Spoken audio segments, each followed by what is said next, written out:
You are very awesome. I mean, yeah. you are the only electoral candidate that I saw on TikTok that is willing to go toe to toe with a government institution. You are willing to ask for accountability. Right. And that is awesome. So yes, when you say yes, I feel good. I'm awesome. You are awesome. I'm feeling awesome. You're you know? feeling awesome. It doesn't mean I'm awesome, but yeah, I'm feeling awesome.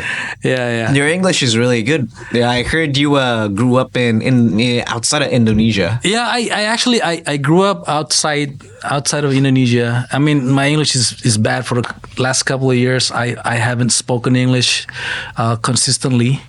But yes, I grew up in California. In California, yeah. Since I was 11. Since you were 11. 11 years old, 1988 until 2010. So I would say, until 30. Oh, that was the gangsta era. Yeah. Which part of California were you from? Southern California. Southern California. So that's like Long Beach. Yeah, around there. LA, Long Beach, LA, the Inland Empire, Riverside. Where did you live in California exactly? It's in the Inland Empire. Yeah, so it's east of LA. Okay, so it's about an hour or 2 hours from LA, east of LA. Basically Bogor, eh? Huh? Basically Bogor. Yeah. I see. Okay. So back in California, were you like did you live in the ghettos or were you like among the Actually, you know what? Believe it or not, yes, we did live in a ghetto for about the first 2 years. First 2 years. Yeah, we arrived in California. We started out right from the bottom. I believe my parents' first job was knitting clothes at one of those underground Chinese workers sweatshops. Yeah. Are you Chinese? No. So we arrived in America. We had to look for a job while waiting for our papers, to be processed. We don't have any papers yet to work legally, right? So yeah, my parents work at one of those sweatshops. I see. Yeah. Knittings and these days, Donald Trump will call you an alien. There you go, illegal alien. Yeah. I see. So we started up right from the bottom. The minimum wage was $4.75 per hour. Well, which was pretty high in America back in the days. No, it's very low. Because right now in California, I think the minimum wage is $18 an hour. Yeah. Yeah, so it's just there's already a big gap. I see. From the difference of time. But we started out from the bottom. We live in a ghetto. Our first was a 1-bedroom apartment. So we stayed at a 1-bedroom apartment for about 6 months, and after that we moved to a 2-bedroom for the next 2 years until we're able to move a better area. I see. So how long did you spend in America? I don't know, 88 to 98, and then from 2004, 2005 to 2010. So I returned to Indonesia in 98 during the riots. The riots, yes. I was here during the riots. And I returned in 2001 until 2023. 2003, and then I went back to Jakarta again in 2003, and then I went back to California in 2005. So it was on and off, but yeah. I always had a feeling of wanting to stay in Indonesia. Really? So this is probably the longest time I've stayed in Indonesia consistently. 11 years for the past 11 years. Well, that's great. If you stay in California these days, it's a third world country. Yeah, I've seen the videos in San Francisco and LA. It's I'm pretty lucky being here right now. Yeah, talking shit about America. Yeah. Always fashionable. Yeah. Yeah. So anyways, I invited you here today because I saw you during the elections, right? Oh, you did? Yes, I saw your TikTok, I saw your Instagram, and I was like, this guy's something else. This guy's rough. So for those of you who don't know, Ronald Sinaga here, he was running for the House of Representatives here in Indonesia, right? And the way he campaigned is very unique, I would say. I would say it's very American in a sense, right? Yeah. Because here in Indonesia, whenever legislatures they campaign to their electorates, they talk about inclusion, they talk about family values, the good stuff, the good stuff, like kita gotong royong, we should help each other out, we should go do some wholesome shit, the normals, ones, right? But both of us know that it's horse shit. It's those things, they're not real, right? It gives the impression that things are going fine, but it's actually not. You're ignoring the problem. And here you are taking the problems on your own hands, right? And asking for the government for accountability. Yeah. Because if we look at a Western viewpoint regarding the House of Representatives, you guys need to represent the people, and the people usually want the government to account. Yeah. Right. And you're doing exactly what representatives of the people are doing, which is to ask the government for accountability. I saw you down in Depok, was it? Bogor. Bogor. In Bogor, yeah. You were asking the local government to be responsible over a few infrastructures being really shit, a few roads being broken and all of that. You wanted to be repaired. The government did not respond, so you repaired it by your own pocket. Well, that's the thing. Before I started campaign, I was thinking, how am I going to do this? What am I going to do? How am I going to show the people what I wanted to do in the future? So I focus on what I understood the most, which is my skills, my specialty about infrastructures. I just start talking about it, and without holding backs, without thinking about other politicians' feeling, without thinking about what the government would do to me, I just start talking about it, and it got traction. It got people really start seeing interest in me, and they start listening.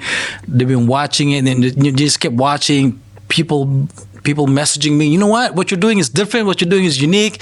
You're pointing out stuff that is that needs to be solved right away instead of a long term. Just a short term needs to be solved right away, and some things that other candidates doesn't point out. And that's what I kept doing for that 4 months. Other people in politics, they're saying, he's just doing that to get attention. He's just, I'm trying to get elected. Get votes, attention, But the point is, I'm getting attention at the same time talking about what's important. Especially the infrastructures where it could, a simple potholes can kill somebody. Yes. Not the actual potholes, but you can fall off your bike because of the potholes, and then you get run over by a car, by a bus, by a truck. That happens, and it happens a lot. It happens every day. It's just not in news all the time.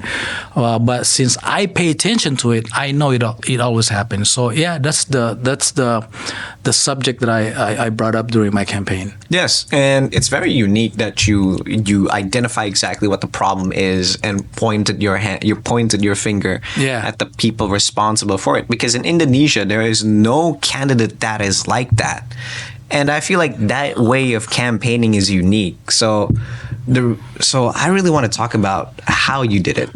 Because when you say no other candidates does it, is because they don't understand it.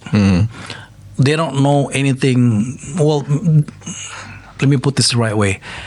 They may not know much about the infrastructures. They don't know much about cements. They don't know much about asphalts. They don't know much about the roads, how to fix it and stuff. They know the general stuff. Hey, you gotta have a good roads. You gotta have a good infrastructure. You gotta have a good tollways. That's all they know. But they don't know the technicalities behind it. They don't know what needs to be done behind it. So that's why we have bad infrastructures everywhere. We're very good at buildings. We're excellent at building something new, but we're very bad at maintaining it. So that's how you get bad roads, like the one in Lampung, the one in Bogor, and the rest of the country. And I've always been consistent about it. I started talking about this before I was even thinking about running for DPR. So I work in this field. I understand it. I understand it very well. So when the time comes to run, and that's the subject that I brought up. Yeah. I see. Now, besides the campaigning that you've done, have you actually gotten feedback from the local governments, regarding the demands that you put forth?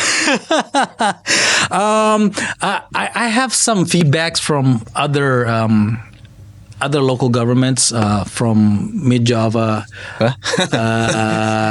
and some how do I say this in English? Kepala desa contact me. They wanted me to train them, see how to maintain the roads.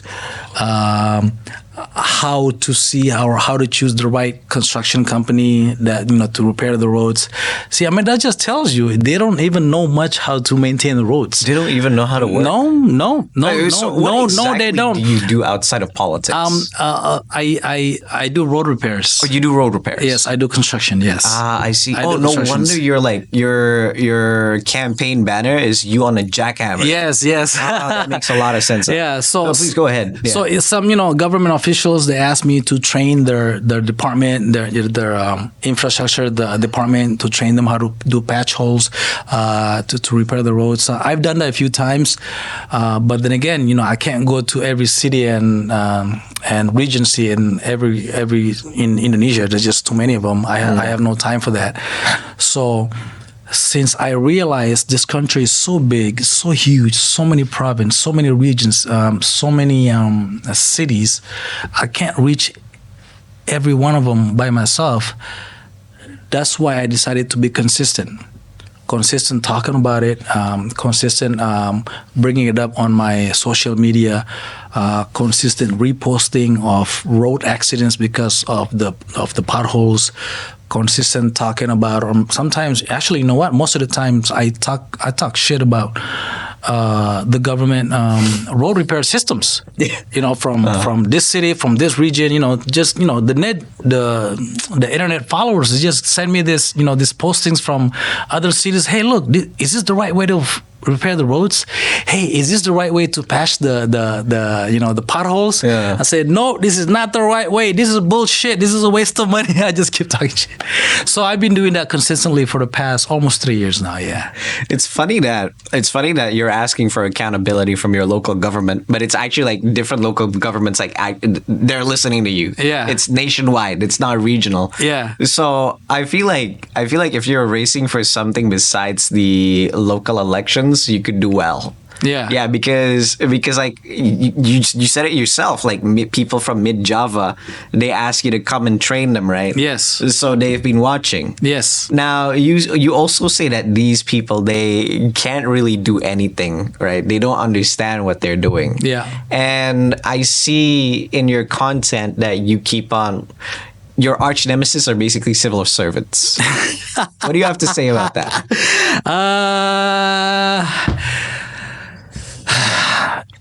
If they don't get butthurt, if their feelings is not hurt by me, in Bahasa is baper, they can always contact me. It's funny because people are mostly critical towards politicians. Meanwhile, you're here critical towards civil servants. But here's the thing, though: I'm critical, but I'm also willing to help. Yeah, you got to understand this. Some politicians and most people, they like to criticize. They like to criticize, but they don't know what is the next step. They don't know what to do next. Yeah. See, me, I know what to do next. Say, hey, you know what? That is not the right way to patch a pothole or potholes. Let me show you how to do it. Some people can just say, hey, you know what? That's the wrong way. That's the wrong way. That's the wrong way. They don't know how to give a way to solve the problem. I know how to solve the problem. That's why, if you ask me, why do you do it? It's because I know how to solve it.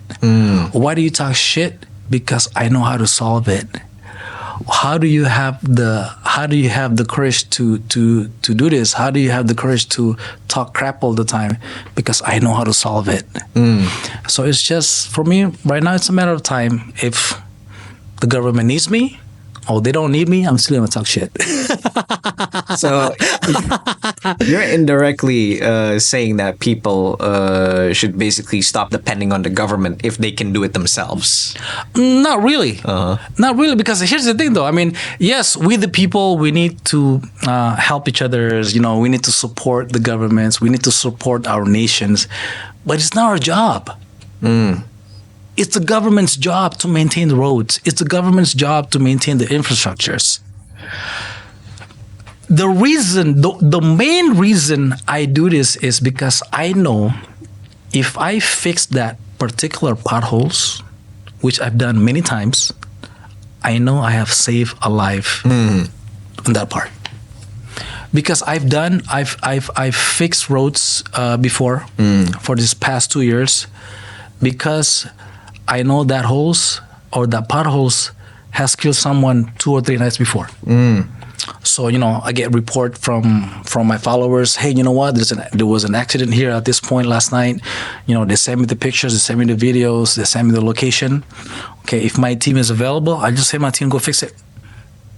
Go fix it with the specs of if we were to get paid. So we'll fix that particular potholes. No fees, no charge. We don't bill the governments. I just fix it. That's it. With the same specs, with the same techniques as if we were getting paid. Full 100% specs. Yeah, but where are these team getting their pay from? Well, I got other projects, I got other jobs. So I consider that as my corporate social responsibility. Yes. So again, I have the guts. I have the power to talk shit because I also have the power to solve the problem. I see. Let's talk about ideology. Okay. You're a businessman, right? Yes, I am. And what would you consider to be your political ideology? Because you're inside the Indonesian Solidarity Party. Yeah. That is on paper a social democratic party. Social democratic, yeah. Meanwhile, I can see you to be a bit more laissez-faire. You're a libertarian. Yes. You're a right-leaning libertarian. I'm more like what? PDIP, I think? I wouldn't say so. But in America, you'd be a Republican. I'll be a Republican, huh? Yeah. Yeah, okay. So what do you have to say about your ideology? I'll be a Republican that is pro-immigrant.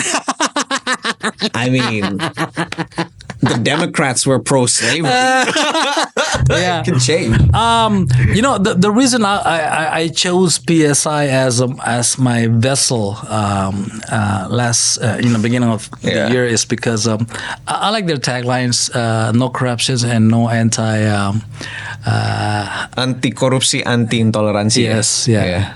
So I in America they teach you to love everybody. It doesn't matter what your skin color is, your religion, right? And no corruptions, of course.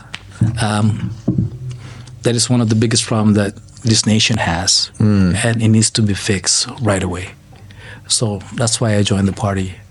And so it's not because of the son of the president. I joined the party before he joined the party. So because of the taglines. That's it. Because of the tagline. Yeah. But ideologically, are you a social democrat? Would you say you're a social democrat? Ideologically is, what am I? Because like you use your corporate stance, use your corporate position to fulfill your corporate social responsibility. That's a very social democrat thing to do, but it's also a libertarian thing to do. Oh well, it's how else am I going to support of helping people if I have no funds to do it, if I have no income to do it.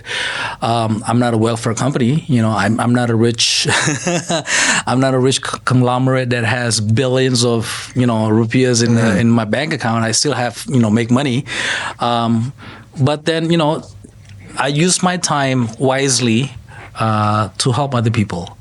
So if I can, I would help people. Even until today, I still help people, even if I know I'm not running for anything. I'm not running for, a governor or a mayor. I'm not running for Congress or Senate. I just like doing it. I like doing it. I like helping people because I know, and I've experienced this. I know if I do something for someone, I know it will affect them. So I'm just stay consistent. You don't do the right thing. You don't help people just because you're running for something. Just because you're running for a position, you help people, and you help people because it's the right thing to do. That's it. I see. Let's talk about the current problems, right? You help people even after you're no longer running as a candidate for the House of Representatives. Yes. And I heard off camera that you're currently demanding. I guess you're demanding the reformation of the education system. Is Yeah. it a bit of a stretch to say that? It's a big jump, from talking about the infrastructures and now hitting the education department. It started about 2 weeks ago when one of these high school kid reached out to me and said, "Hey, you know what? We have this problem at school. Can you help us?" The reason why he asked me is because I consistently, showing on my social media, I help a lot of people getting their bills getting paid by the state-owned enterprise, BOMN. I'm sure people that have followed me for a while, they understand what I've been doing for the past year or so, helping vendors to get paid by the government from, mostly a construction company. So somehow this kid has the gut, has the courage to ask me, "Hey, I'm a high schooler. If I have something to report, will you help me?" So that question kind of hit me. I say, okay, first of all, he's a high school kid and he has the courage to do it. I'll say, okay, what is it? I asked what it is, and then he just, he breaks it down.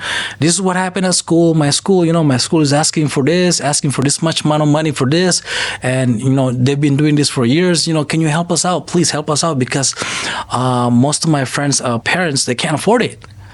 I say, damn. That is some courage to ask me. So I'm thinking. It took me about a couple hours, to think, should I bring this up? Should I post about this? I say, because you're gonna open up a can of worms. I'm opening a big can of worms. Yeah. I'm opening a Pandora box. A Pandora box. Yeah. So after okay, let me do this right. So I edited it. You're angling. I cropped it, right? Yeah. I cropped it. I made the title. From story. I edited this post by myself. I didn't ask my team to do it. I edited myself. Okay. I prepared the captions. I did it all myself, right? Post. Looked at it for the first minute. Okay, first 5 minutes, 10 minutes. Next thing I know, it's freaking 1,000 comments in the first 20 minutes. Wow. People, yeah, that's also happening at my school. This is also happening at this school. Next thing I know, okay, shit, this is a good subject. So Yeah. I just kept posting about it for the past 2 weeks.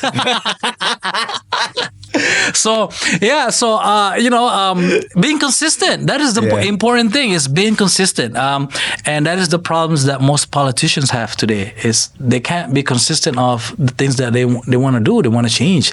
If you want to change something, you have to be consistent about it. And I've chosen the path of, talk about infrastructures, helping out vendors that is not getting paid by the government, and then maybe will be my third subject that I'm going to stay consistent for the next couple of years. Just you need to.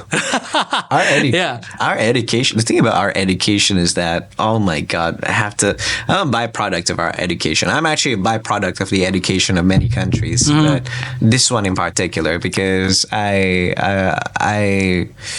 spent almost 14 years here uninterrupted. Okay. Yeah. And so I believe that our education pales in comparison with the education they offer to our neighbors. Well, you know what? Maybe you're talking about the subjects of the subjects of the education, the teachings. So just so maybe your viewers from outside the country will understand, I'm not talking about that. I'm talking about the corruptions in school. Yes. So the corruption in the school. Yeah, I'm talking about the government-owned school, okay, a state school where it's supposed to be free, where you are allowed to charge students only for books and uniforms, nothing else. Okay, you are allowed to charge students only for books and uniforms. There's no monthly fees. There's nothing else. There's no entry fee. They have entry fees now. It says, okay, it's to fix the buildings, 5 million, 4 million. Some schools is 10 million. You're not supposed to do that. You can't do that. And some schools also make their announcements when they're asking for how do I say this properly? Sumbangan, without proper announcement, and there's no receipts. So when the students give the money to their teachers, there's no receipts. All of those are illegals. You're teaching these kids how to be corrupt. So it's something that maybe my next mission and talk about, and we'll see where it takes us. I've been inside the Indonesian education system for almost 6 years, right? Okay. 7 years, 8 years, 9 years. And I do feel that there is a tinge of corruption in how public schools and even private schools that look like public schools. Yeah. It feels like we are lacking money. Right. The toilets are so shit. They Right. stink, and some toilets don't even work. Right. And it's been like that for an entire year. Like, Right. why is nobody fixing it? Right. Right. And you guys notice, like, in your schools, there's always like something being built, but it's not finished. Right. And I feel like that is one suspicion of, and it's not in just my school. I'm not saying that my school is corrupt, right? I'm not saying that. I'm not accusing it of corruption. Okay. But it seems to be the case in a lot of schools that I went to. Not studied, but I went to. Well, in case of that school, when it comes to the infrastructures of the school, yes, like the toilets, broken toilets, or broken ceilings, broken roofs, that is the responsibility of the local government. If the school has those infrastructure problems, they have to report it to the local government, and they will get the fundings from the local government. Okay, from the elementary and junior highs, it's the responsibility of the city or the region, and the high school is responsibility of the province government. So they cannot charge the students or their parents. They cannot charge the money to fix the infrastructure problems, because by law it's not their problem. Did you understand me? Yeah. Okay. So if the school needs to fix the gate, if the school needs to repair the gates, if the school needs to prepare the roof or the toilets, if they need a new laptops, new PCs, or new windows, they have to request that to the local government, because it is a state-owned entity. It is a state-owned property. So you cannot use the people's money directly to repair a building or an infrastructure that is owned by the government. So where does that money trickle down once it is when it is requested? What do you mean? Where does those money trickle down? Like the local government, obviously money goes down to the school, right? To the budgeting, yeah, to the local budget. Yes, Who yes, owns yes. the local budget of the school? Well, the local DPRD. The local DPRD. Yeah, that's why they have to prepare the yearly budgets. So here's the thing about the management of the school. So from all the reports that comes into my emails, I opened up a new email, laporbroro@gmail. A lot of people tell me what's going on, and their main concern is the excuses that they use at the beginning of the school year.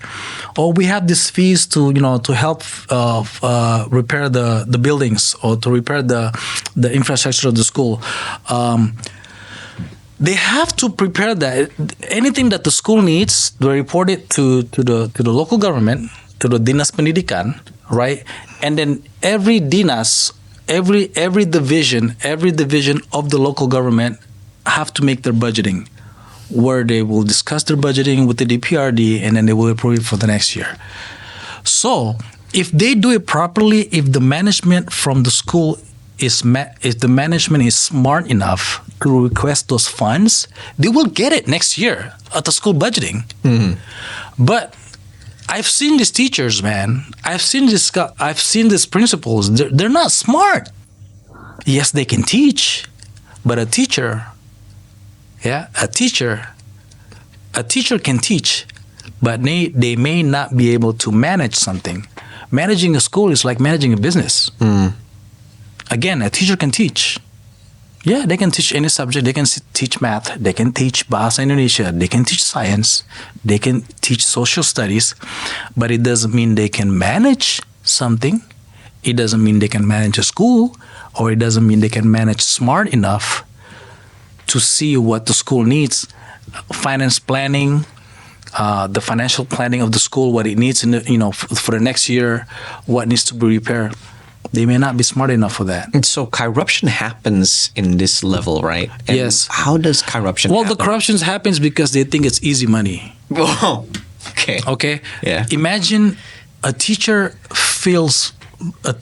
and a principal feels very powerful when it comes to be in school, because they can just decide who's going to fail, who's going to pass.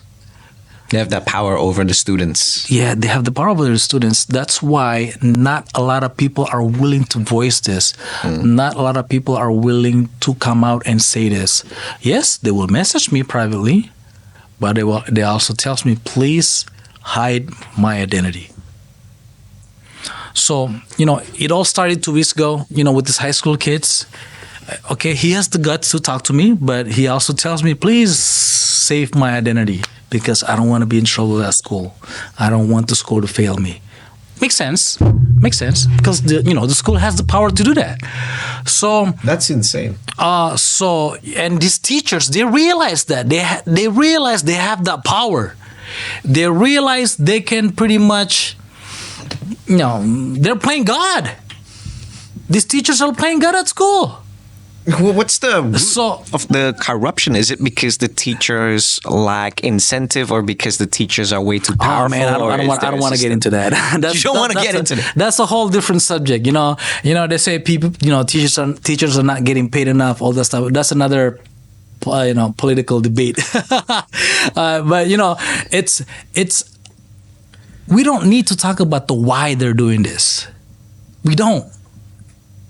We don't need to talk about why the teachers are doing this. No, we don't need to do that.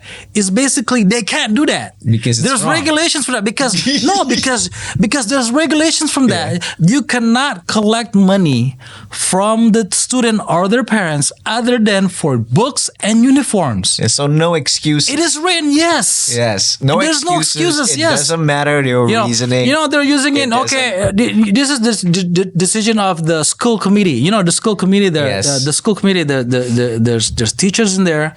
There's they say wali, right? How do you say that in English? Counselors, maybe. Guardians. Yeah, the school guardians are guardians are in there, and there's some parents are in there.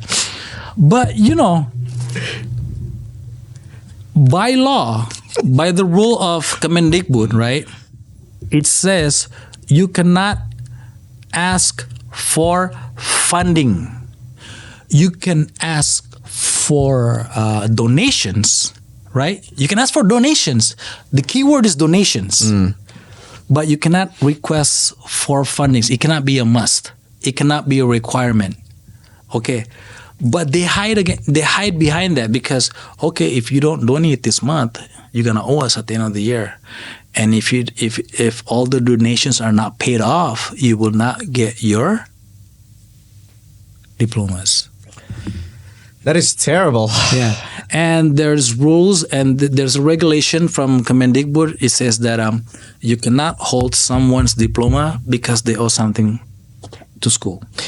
You say that running a school is kind of like running a business, right? Yes. This is where I think the division between the public sector and the private sector needs to be established. Yeah. Because you cannot ask the public sector to do what the private sector is supposed to be doing. You cannot ask the private sector to do whatever the public sector is doing. Yeah. Because the private sector is obviously making things great for profit for themselves.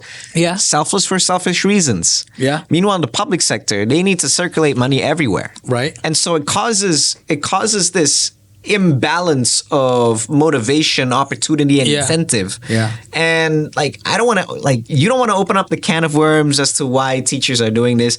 I don't want to open up a can of worms of stating why teachers are doing this.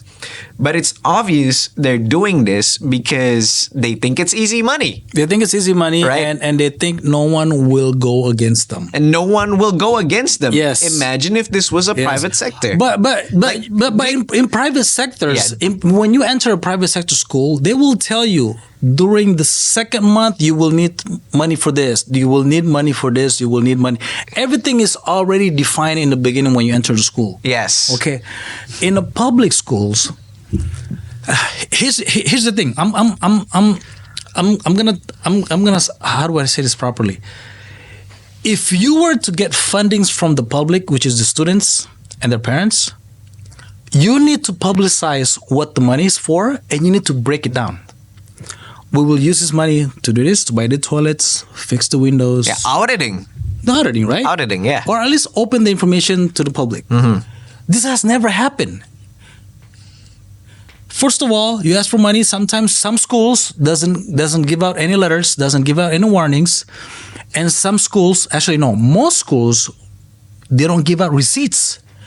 So if there's cash transaction and there's no receipts, there's no auditing, right? There's a problem there. Yes, there is a problem, definitely. Yeah. So if there's no receipts, there's no auditing, there's a problem. You're not supposed to do that. Yeah. Why are they doing that? Because they know it's wrong. Yeah. So when you know it's wrong, why you keep doing it? Because it's easy money. Because it's easy money. There you go. It's easy money. Because it's easy money. Yeah. Now, how exactly do you intend to solve this problem? Send somebody to jail. Send somebody to jail. Send somebody to jail. But obviously, if they do this, they think it's structural. Yes. They do this because they can see the loopholes inside the structure, Yeah. right? Yeah. Then you kind of need to fix the structure. Yeah. Right? What do you think of that? Man, you got to reshuffle the whole public systems. The way they choose the principals, the school committee crap. We don't need the school committee. Why do we need the school committee? Yeah, because the thing about this is that I've noticed in a lot of schools, I don't know why they have committees in school, but if anything, when you open up a school committee filled with these randos, right, fucking randomers,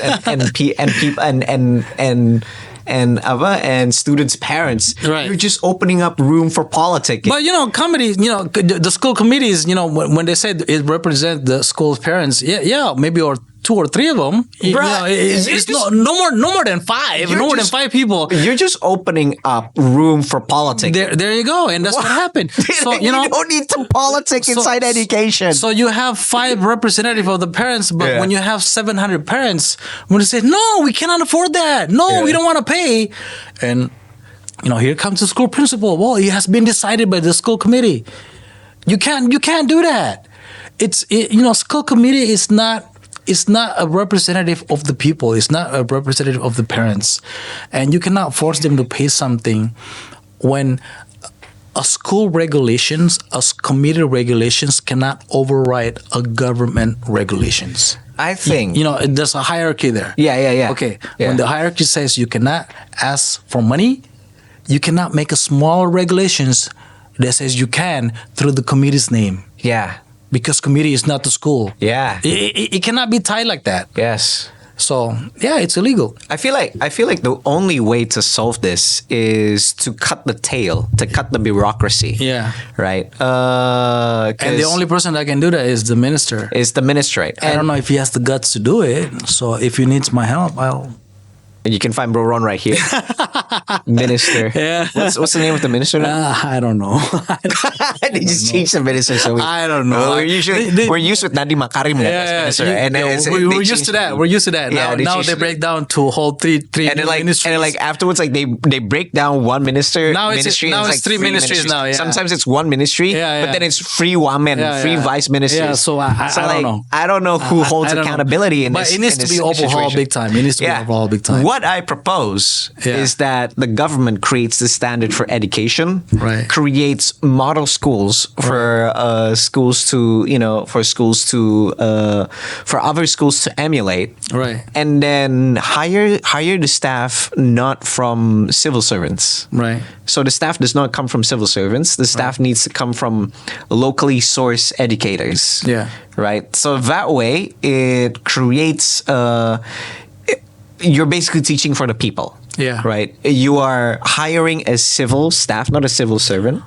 Well, or maybe just independent auditors. Independent auditors, because you have this government funds that comes to the school every 6 months. I think BOS, BOS, Operation BOS, and that's like a huge issue. Like people corrupt that shit, man. Yeah, I mean, there's an internal auditors from Inspectorate, but you know, civil servants they tend not to bite each other's. So even though they find something, right? Even though they find something, they want to say, "All right, just let it go." Okay. So they need to find independent auditors that audits every school. What the actual funds were used. Like the school that I started talking crap about. The one that we brought up is getting about 1.2 billion every 6 months, over 730 students. So which is I think more than enough to pay for the operationals, pay for the teachers, and why do they still need to charge the parents 3 to 5 million, 1.5 to 2 million. So, like, if you make independent auditors, who are they going to be? Are they going to be part of the government too? Nice government contracts, maybe. Because, like, the thing about you say that civil servants tend not to bite each other, right? Yeah. It's because the whole culture in Indonesia, civil servants are supposed to be one big happy family. Yeah. Right, and you look the other way, I look the other way, basically. Right, and we as a nation, we do not have a healthy checks and balance. No, we don't. So sorry to cut you off. Yeah. The civil servants, if they find someone is doing something wrong, they don't fire them.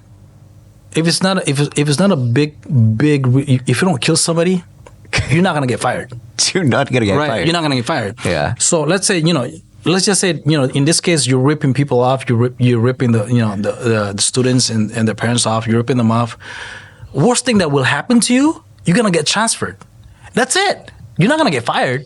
You're gonna get transferred. So that's the same thing as moving a problem here because of that person to another place, and that happens almost all the time.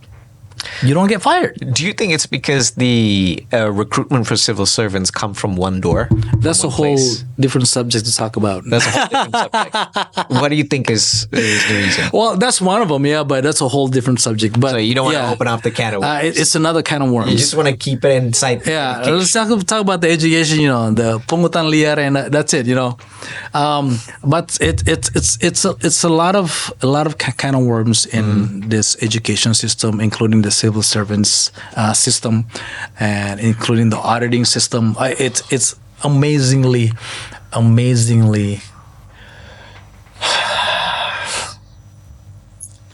stressful. Amazingly stressful. Yes, because you have to get to the technicalities of bureaucracy and figure out exactly how to prevent these pungutan liar, bahasa Inggrisnya. Forget the English. Yeah, I don't even know. Corruption. Embezzlement. In America, the school system. The teachers work for the school district. Yes. I guess you can say here, dinas, the school work for the district. If you do something wrong, you're gonna get fired. They don't see you as a government workers. Over there in the U.S. They see you government. They see the different, government workers and private sectors. You just have more benefits. That's it. There's nothing special other than that. You have more benefits. Maybe you have a better retirement. Okay, in America. But if you do something wrong like this, you're gonna get fired.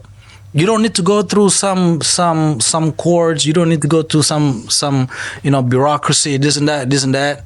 Okay, you've been found wrong. You're fired. That's it. Well, it's because teachers inside Indonesia are our heroes, and we need to continue. We need to continue worshiping our heroes, no? And that's why everything that we consider as hero worker in Indonesia is considered a civil servant. Yeah, but it comes to find out, most of them are dicks. Because obviously you can't. A teacher is a human; it's infallible to human flaws. I mean, yeah, I agree with that. Yeah. I agree with that.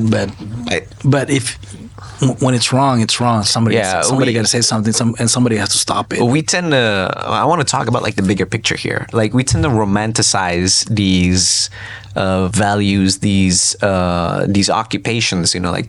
For example, teachers. Teachers are infallible to mistake. They're the light that guides our way. They are the pioneers of education, and they teach the future generation. Well, that's the thing. We as Indonesians and most of Eastern people, we romanticize about everything because we're trying to be nice, right? We want to be nice. We have to be nice. And that's the difference with me. I started with my political run. I don't want to be nice. I want to talk about subjects that will make people understand, that will make people realize, hey, we have a problem. You don't want to sugarcoat everything. Romanticizing culture, you're sugarcoating something that is bad.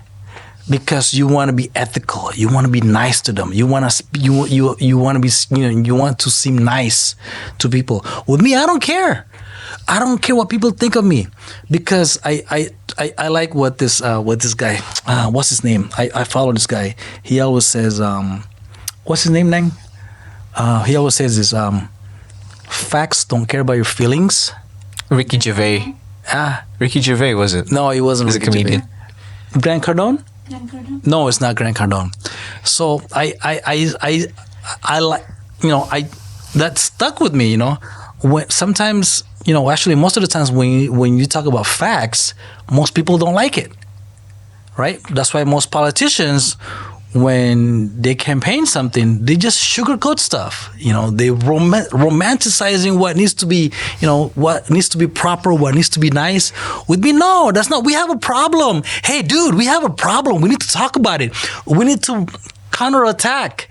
We need to stay focused and let the people realize we have a problem. And that's why most of the people in Indonesia seem stupid, because we keep them stupid. Because we do need them stupid. The politicians maybe need them stupid. Yes, because we're a country that exports commodity. We need more laborers. You can't do that. Why not? You gotta care for the people, man. You gotta care for them, bro. Yeah, we care about the people, but we also need to make them. Make them stupid. Well, yeah, that's not me. Okay. That's not me. So yeah, that's how I. That's how I consistently voice my opinions on my social media. I don't sugarcoat. I don't sugarcoat anything. I just straight up facts. I see. Facts don't care about your feelings. Facts don't care about your feelings. No, it doesn't. A smart Indonesia would be very. It would compromise a lot of politicians' interests. It would. Yeah. Yes, it would. If the whole 275 million people of Indonesia, if they realize what's going on with politics, what is going on with the way the politicians stay in power, if they realize how to really make money the good way and the bad way, man, we would have a new DPR every 5 years. We would not have 3 consecutive terms. We would not have 4 consecutive terms. And how do you expect change if you have the same people up there? Right? Yeah. You cannot expect change if you're doing the same thing over and over. How do you expect change if you're doing the same thing over and over? How do you expect change if you have the same people up there consecutively? 2 years, 2 periods, 3 periods, 4 periods.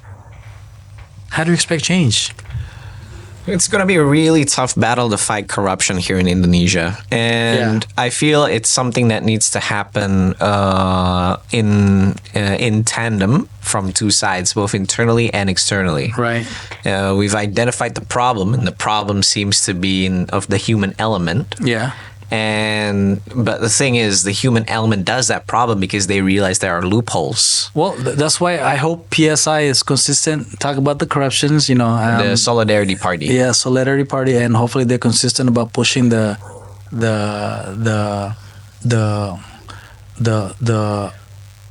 drafts for the what is that? The one law drafts perampasan aset.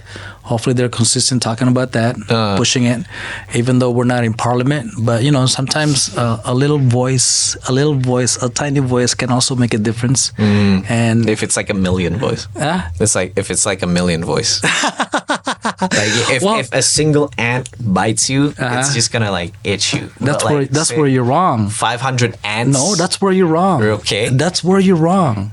One man can make a difference. One man can make a difference. Yes. I've done it. I've made a difference. Just like in Call of Duty. I've made a difference. This world will move by the will of a single man. I've made a difference. The school that we brought up, that we viralized, they announced it.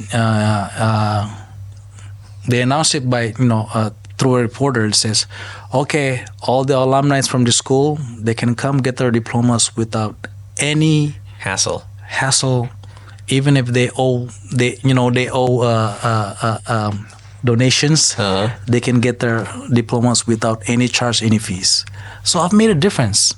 I've made a difference before when my followers tell me, hey, there's a potholes over there, Ron. Can you please fix it because there won't be any more accidents. I've made a difference. I've made a difference at that spot. I've made a difference at this school. It's just a matter of somebody up there that can make a difference for the whole nation. Who has the guts? Who has the power? They don't. They don't have the guts? Well, we'll see. We'll give them a chance. They're new. It's only been 2 months, right? Yeah. They got four more years and 10 months. 2029. 2029. Are you gonna run again or not? No, I don't. You're not gonna run again. No, Why? Actually, you know what? Right now I have no interest. I like doing what I'm doing. I see. I like the freedoms. I like the freedom of voicing my opinion. I like the freedoms of talking shit. I like the freedom of talking shit about the government. And without, maybe one of my colleagues tell me, hey, Ron, you cannot say that. That sugarcoating stuff, right? Yes. Being proper, being proper and being nice, right? Oh, I know all too well. When my politician friends, right? You understand what I mean, right? They talk shit, and then suddenly they get a phone call from their friends, and they're like, you cannot do that. You don't say that, It's I like my freedom right now. Yeah, and I've made a difference. I think I've made more impacts than maybe up there. What's up there? I don't know. So you're not gonna run for office? We'll see. If maybe somebody sponsor me without me spending my own money, maybe. I don't know. Yeah, but right now I have no interest. But say if you run again for office in 2029, are you gonna run from the Solidarity Party? It depends. We'll see what's up with 2025. See if the party needs me or not. If they don't need me, they don't use me properly, maybe I'll just leave the party and just be totally independent. I see. Because I sort of feel I'm not properly used. I'm not being properly, used for the goods, I guess. For the good of the party. I don't know. That's just the way I feel right now. I see. I mean, it's a breath of fresh air what you're bringing inside the way Indonesian conduct politics. Yeah. And I feel like a lot of Indonesians should look at how you conduct politics much more frequently. Well, even though in my own party, internal party, I mean, I have somebody that tells me, some people don't like me because the way I bring myself. I voice my opinion. Well, that just tells you. The problem is not just these parties; it's most of politicians. They want you to play nice. That's the problem with our country. They want you to be play nice with each other. They won't survive a single day in Washington. No, they won't. No. Indonesian politicians, They will not. They will not survive 6 hours in Washington. They would not survive No, 3 they would hours not. in No, London. No, they would not. They will not survive 3 hours in London. No, Put an they will Indonesian politician inside the British Parliament, and they would literally die. No. They would They would not be able to debate without a text. yeah, they cannot. Put them in a British Parliament. Oh man, open debate. Open debate, right? When somebody in the other bench is like, you're right, honorable, You know, when you watch these British parliaments, right, or the Canadian Parliament debates, man, sometimes I wish I'd be sitting there. It's so intense. I wish like Indonesians. No, not sitting there just watching. I want to be part of the freaking debate, man. I know, right? It's so intense. I wish that Indonesians would just debate more openly. Yeah. I mean, like, what do you get from playing nice? Like, the thing about this is that, are you being good by being nice, right? No. Because you can still be good without being nice. No, you can. Yeah, you can. Good does not equate to being nice. And I feel like most people, when they debate in the British Parliament, they're good, but they're just not nice. This country is so big with so many problems. Being nice will just slow you down. Yes. You need to tackle the problems now. You gotta be ruthless. You need to make decisions now. You gotta be ruthless and make a decision. You know what? I want to do this for the people. That's it. Not because I want to do this because I want to be nice to my colleagues. Fuck that. Just do something for the people. Just be nice for the people. Do something for them that they can feel it now. So, yeah, I've done that.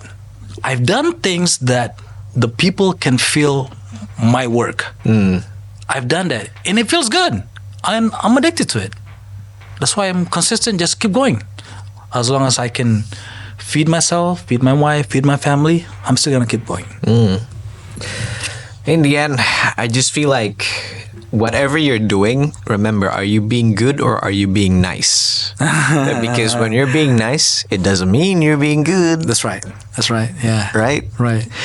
Right. So I guess we've reached the end of our discussion. I just wish that a lot of people would appreciate the kind of politics that bro Ronald Sinaga here is bringing. A more in-your-face kind of politics. I saw one of your videos. You literally walked into, I don't know, some government office. And local government, lifted your foot like this. Yes. I was like, whoa! Why is it so cocky? I just wish, like, if Indonesians have a bit more guts, have a bit more cojones, then we would go far and wide. This country can do so much for the world, man. If only our politicians have the guts to make the change now. I agree. That's it. Ronald Sinaga, thank you for coming to my show. Thanks for the invite. Alrighty. That was an episode of the Base Indonesian Talks. Don't forget to follow bro Ronald Sinaga in his socials. That is down here, like in the description somewhere. Don't forget to click like and subscribe and share what you think about this podcast today. And I know some of you guys aren't subscribing yet, so subscribe, motherfuckers. I swear to God. People just watch me and don't subscribe. The same kind of people. I can see your data. Anyways, I'll see you in the next episode of the Base Indonesian Show. Bye-bye.